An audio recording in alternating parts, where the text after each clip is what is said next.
Started. Welcome, everybody. I'm Dr. Karen Philbrick, and I'm the Executive Director of the Mineta Transportation Institute, and I'm pleased to welcome you to today's Research Snap webinar. By way of background, the Mineta Transportation Institute is a university transportation center that leads 3 competitively selected multi-university consortia. The first, funded through the U.S. Department of Transportation, is the Mineta Consortium for Transportation Mobility.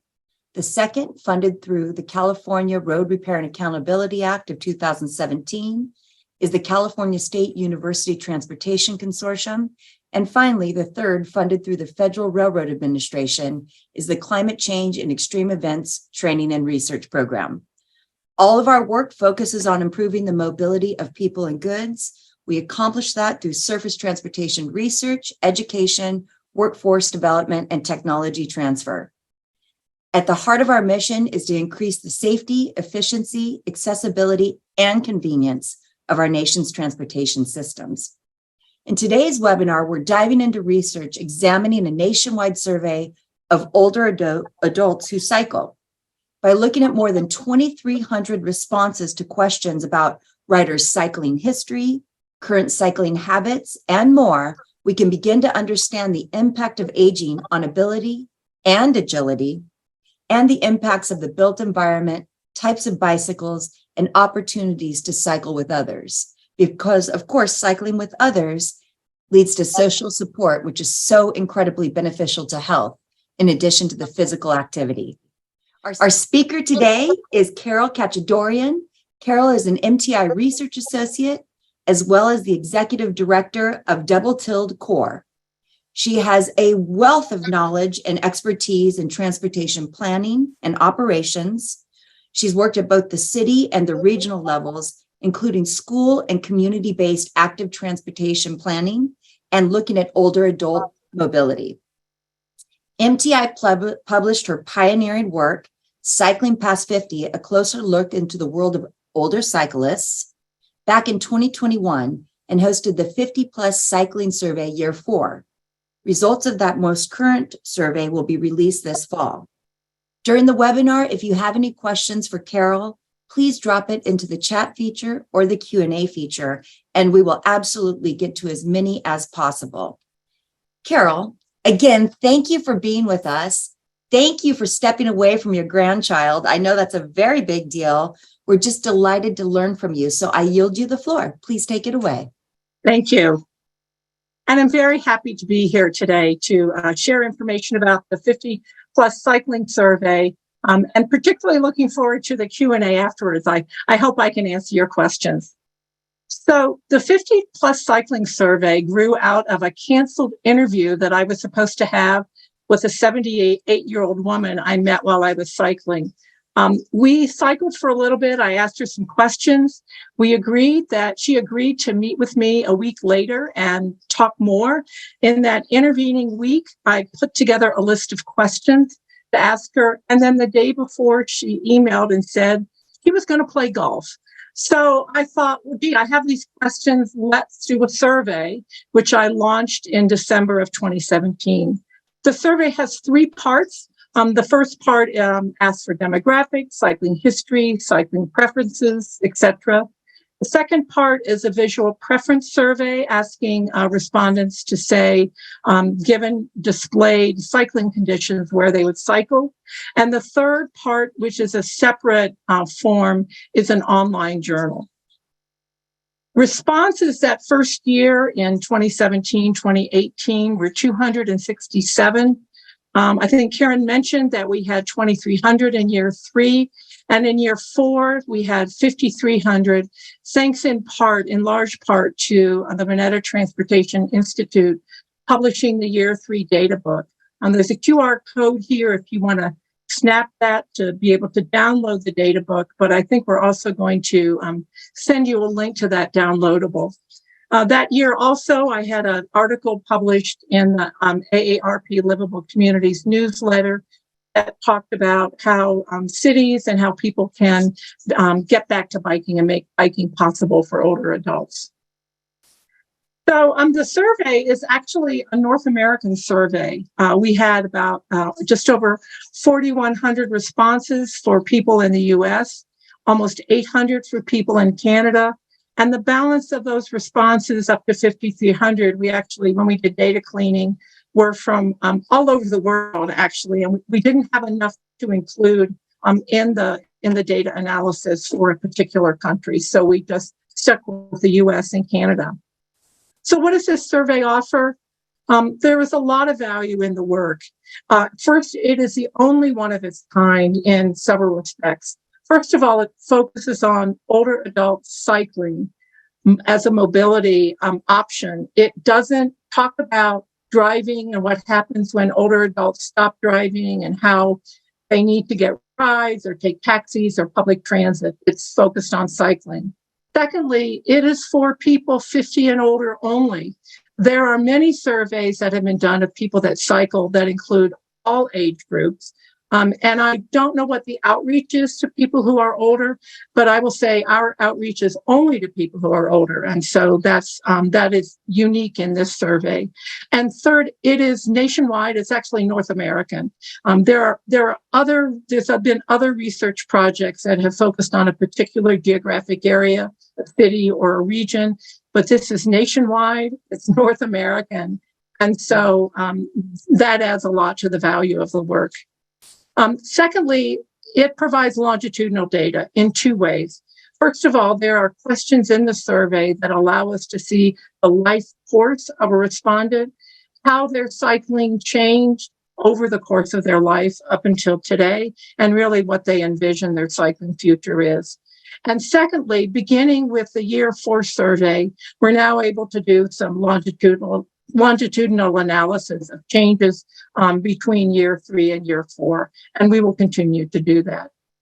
Lastly, the survey results, which we are working hard to get out to inform planning and engineering, public health work, the work of advocates, and frankly, the work of older adults themselves.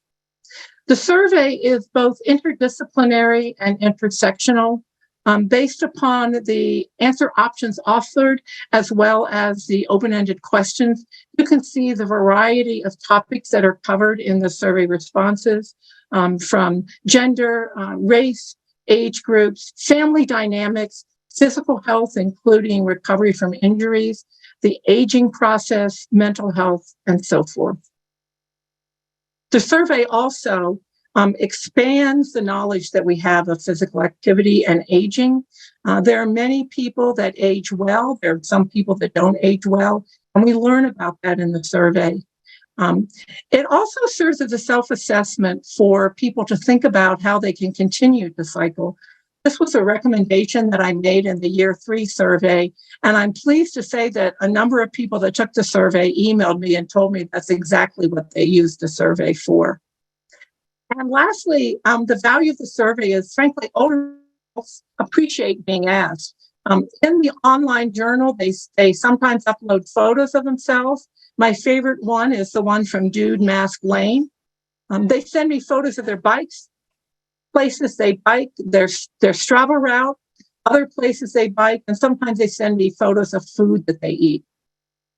So I want to tell you a little bit about the specific questions. First, I mentioned there are a series of 4 questions and follow-up questions that are really give us a life course. We asked when someone started cycling, if there was a time they stopped for at least a year at some point in their life, and why they started up again. If their cycling has changed in the past year, there are a series of questions around that. And then lastly, if they can envision circumstances when they would not cycle. We also ask about trip purpose and distance. We ask about the cycling environment that they feel comfortable in, whether they cycle alone, at night. And then there's a question that has a number of different features that they would that are in existence that affect where they would cycle. We have 2 self-identifying frameworks. One, earlier in the survey, we asked people if they're a regular cyclist or a non-regular cyclist. And depending upon their answer, there are some follow-up questions. And then later in the survey, at the end of part 1, we ask them what type of cyclist they are. Now, this is based upon Geller's typology of 4 types of cyclists. But as you can see in the lower left-hand corner, the columns on the graph on the right, we've replaced the no way, no how type with a mix of all. And about 20% of people choose that option because as they age, they think of cycling in a very different way. We also ask questions about if they own an e-bike or an adult trike, what prompted the purchase. If they don't own one, what would prompt that purchase? In year 4, we, for the first time, asked what type of cycling people do, what type of bicycle people ride. And I will say there's some improvements to those questions that we need to make for next year. If people do tandem cycling and ride a tandem bike, we ask them to complete the survey as a tandem cyclist. So we have a rich set of data about people that are tandem cyclists. We ask about near misses and crashes. And then, as I mentioned, we have a visual preference survey, which was restructured in year 4 to get more specific information, because in year 3, I found I was doing a lot of speculation about why people said they would cycle in certain conditions. So I'm now writing year 4, the data book for the year 4 survey. I'm pleased to say Minetta will be working with me again to publish that data book. I'm targeting the fall of 2023. And as I mentioned, we now have longitudinal data, so we are going to be looking backwards, comparing year 4 responses for some questions to year 3 responses. And then we are also, for questions, many of the questions, proposing revisions for the year 5 survey that will really improve the quality of the survey. As you can see, there's a lot of richness in the data. I have produced 2 small articles, one on aging and mobility that Minetta has published as a research snap. One is on how aging impacts both driving and cycling cessation, and the other is about e-bikes as a consumer product. I had a conversation with some folks at the Consumer Product Safety Commission right as they were launching their review of bicycles as a consumer product, and sent them some information that I took from responses to the survey about e-bikes, and then I was able to do a little bit more and publish this short piece on it, both of which are available on the Minetta website and my website as well. So I'm currently collaborating with folks because the data is so rich. I'm completing a more detailed life course analysis with a man from Holland that also works in England and Spain. His name is Wilbert Den Hode. And then I'm also collaborating on the visual preference survey with a man named Stretin, who is in Belgrade, Serbia. He is replicating the visual preference survey that we have in the 50-plus cycling survey, and we're working on an article to compare the United States and Serbia, and he's also looking at Canada. And then I'm working with another group of international folks doing an analysis of the online journal. We had 851 journal entries, so we're at the point where we need to write up our findings, and I will be doing that. So if you are interested in the survey or learning more, I would be happy to present on detailed findings or replicate this for your organization. Once the year 4 data book is published, all the data will be available for download on the Minetta website. You can slice and dice it however you'd like, state level, US, Canada, however makes sense to you. You can have part 1, part 2, the online journal, any combination. The only thing we request is that you cite the source of Minetta and dblTilde core. So Wilbert Den Hode and I are planning to create the year 5 survey and launch it in late fall this year or early 2024. We have this vision of making an international survey and not just North America. So I would invite you to contact me if you're interested in promoting the survey, or if you're interested in tailoring the survey to your geographic area or to your organization. And All of this work is being done pro bono, so we are hoping to identify funding for the Year 5 survey, because I think we can do more outreach and we can do more analysis. So if you've got some thoughts about that, please contact me. My thank you for your time, and my email address is on this slide. So I think we're ready for questions. I was on mute. You would think after 3 years that wouldn't happen. Sorry, everybody. Carol, that was just great. Thank you for taking a few moments to share those compelling findings. We've got some questions that have been submitted. I want to start with the first, which seems really exciting. What is something that surprised you about the survey responses, and why? I would imagine there are some really interesting things in there. Yeah, there were some interesting things, and I have a slide that has a list of the interesting things, but let me just tell you first, the questions about what type of biking do you do, what type of bike do you ride, I was embarrassed about how ignorant I was of the different types of biking. So I didn't realize it was fat tire biking. I didn't realize that there were a number of older adults that do this kind of big wheel, older style bikes. And so I learned a lot about not only the types of bikes there are and the types of biking that exist, but that a lot of older adults do that. Secondly, one of the question about, do you cycle at night? I was very surprised at the number of people that said, I bike at night because there aren't as many motor vehicles on the road, and it feels safer to me. Now, many of them also said, I have reflective gear, I've got headlights and tail lights, and do it in a safe way. So that was certainly something that surprised me. And the third thing is that the number of people, I expected people to say that they cycle, particularly for short-term errands. They cycle as out of concern for the environment. But a number of people said, it's just a hassle to drive and find a place to park. When I bike, it's just a lot easier. So those are some of the things that I learned from the survey. Well, that is very interesting indeed. And boy, we've got a lot of interest and a lot of questions. So let's Sure. keep going here. Sure. Why did you choose 50 as the line?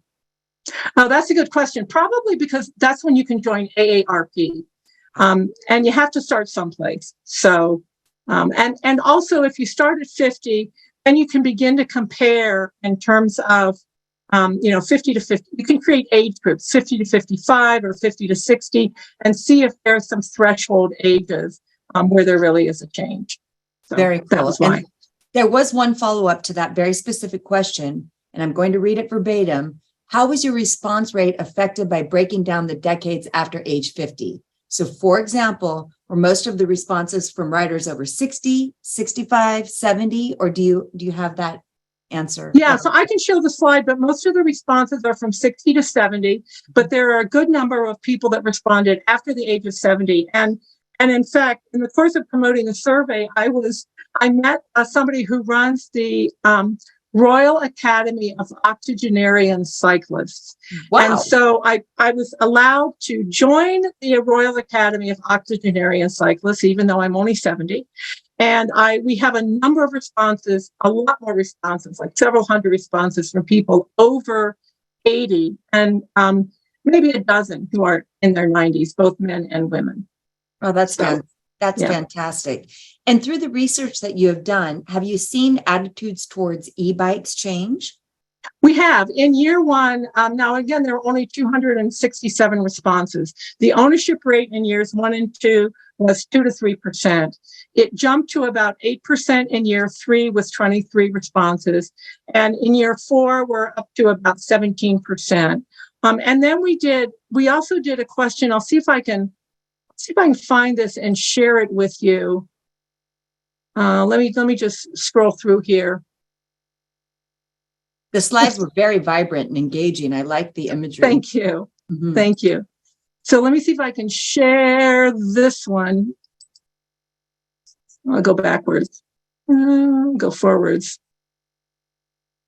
So this is a survey response. As you can see, we had the most of them were from 61 to 70.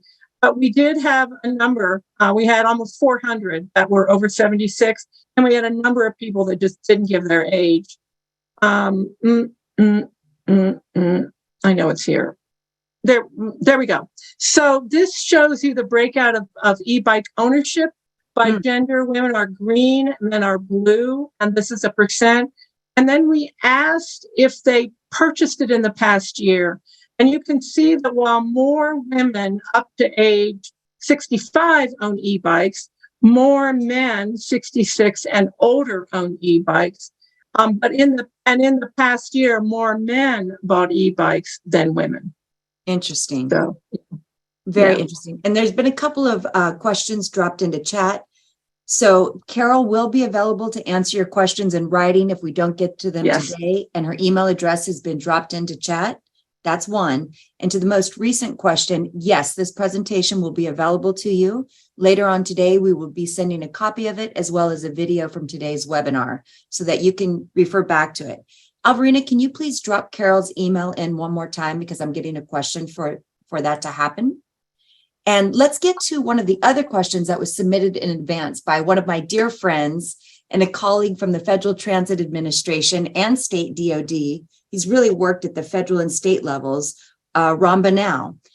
And I'm going to read this. He says that he recognizes, due to your experience and involvement with older adults, you have a tremendous opportunity to influence design standards. As urbanismspeakeasy.com points out, an estimated 80 million baby boomers will be turning from driving to other forms of transport for local travel service and exercise.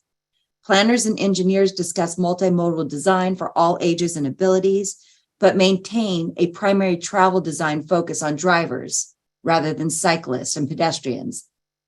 Carol, how do you convince state and local DOTs to change course? I will say the same way you hug a porcupine, very carefully.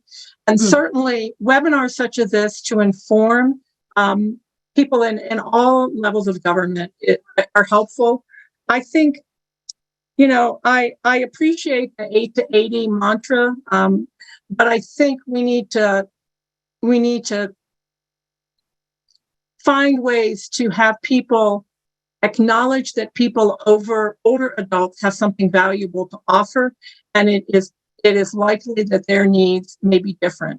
And so I think just continuing to talk about it and to share the data is one way to do it. So I recently completed a project with Minetta that studied active mobility infrastructure in and around older adult communities. And we found that there is a reluctance on the part of local planners to really focus on those communities and see that there may be active mobility infrastructure needs. And we're hoping that that project creates some awareness. So it's a process of creating awareness. Well, very good. And I very much hear you say that we need to share the data and create awareness. And that dovetails nicely into another question that we have, which are any ideas how to get more people over 50 to bike? Yeah, I think this is where local bike clubs can be helpful, but importantly, local bike stores can be helpful. And in the year 3 report, and I'll include some of this in the year 4 report, I recommend that local bike stores cultivate the client of older riders, whether it's through offering weekend rides or midday rides, thinking about bikes that serve older riders. I think it's important to move away from, if you're an older adult and you want a bike, you need to get an e-bike. It's important to, I worked at a bike shop a couple summers ago for one, and they sold Trek bikes. And I went to Trek University, and in order to be able to work there. And Trek University says you have to connect the dots. You have to figure out what those dots are, and then you have to connect them. So you need to understand from older adults, why do you want to ride a bike? Why are you thinking about riding a bike? What's the style? What do you feel comfortable? And then find a bike that fits that need and help them feel comfortable on it. So that's one way. Yeah. What a fun summer job you had. It was a lot of fun. I built bikes. I really enjoyed it. Very good. So a question about your data now. Does your longitudinal data follow the same people over time? Or is your data a series of cross-sectional surveys? It is a series of cross-sectional surveys. So from year one to year two, in year one, I got email addresses from people. And in year two, I was going to send them an email and give them a random number and try to be able to compare year one to year two. But I did some testing and I learned that people really do want to be anonymous. And so we are comparing responses by age group from year one to year two. It may be the same people. It may not be the same people. If that's a flaw in the survey and somebody has a thought about how we can correct that, that would be fine. But right now, that's the way we're doing it. Carol, I just want to say, I host a lot of these webinars, and your style is so open and transparent and engaging. Your ability to really ask people to give you feedback and be willing to follow up is just, it's incredible. So thank you for that. You're welcome. I know everybody joining us today is most appreciative. So we've only got about 2 more minutes for questions. So this is a really good one from Susan Herring. How did you select or find, solicit, identify respondents? That's the first part of the question. And she's wondering if respondents perhaps held a bias toward mature riders or more active in cycling than many of the new riders we are seeing with e-bikes now. So just wanting to know how you selected your response. How we did that. That's a good question. I will say that the respondents probably are not a cross-section of older adults who cycle. One of the things that I've been trying to do for 4 years is to get more racial and ethnic diversity. This year was better than last year, but it's not where it should be. Mineta publishes it. I have a list of organizations that I contact, national organizations, AARP, the American Planning Association, Mineta. I reached out to Railvolution, Adventure Cycling, the League of American Bicyclists, and then I contacted a lot of local and state bicycling organizations. Anytime I met someone, I sent them the link to the survey and asked them to share it. So it was really, I probably had 500 or 600 emails I sent out asking people to take the survey. Well, fantastic. And somebody dropped a question into Q&A about, have you worked with bikeleague.org? So maybe that's an organization to add to your list if you have not yet done so. Bike League, is that as opposed to the League of American Bicyclists? The question specifically says, have you done any work with www.bikeleague.org? So I don't know how to expand on. I don't know. Oh, same organization. Yes. Yeah. So okay. During one of the my dblTilde Corps is a nonprofit, and one of my board members has a good friend who is on the board of the League of American Bicyclists, and I talked with her, and she said she would help me distribute the survey. We also changed the language in it because I talked about cyclists, and she said a lot of people that she knows who bike don't consider themselves cyclists. So we changed the language to say, "Do you bicycle?" Not "Are you a cyclist?" So that was helpful as well. I think that's an important distinction to me, because I do ride a bicycle with my 10-year-old child, but I don't consider myself a cyclist. Bicyclist, right. So very good. And Carol, I'm so disappointed to say that our time has come to an end today. Thank you so much for sharing your talent and your expertise and your willingness to answer questions after this time together. And thank you to everybody for joining us today. The final report is available on the MTI website for people looking to take a better read. And of course, year 3. For year 3, right. Pardon me for not being more specific. And a link has also been dropped into chat.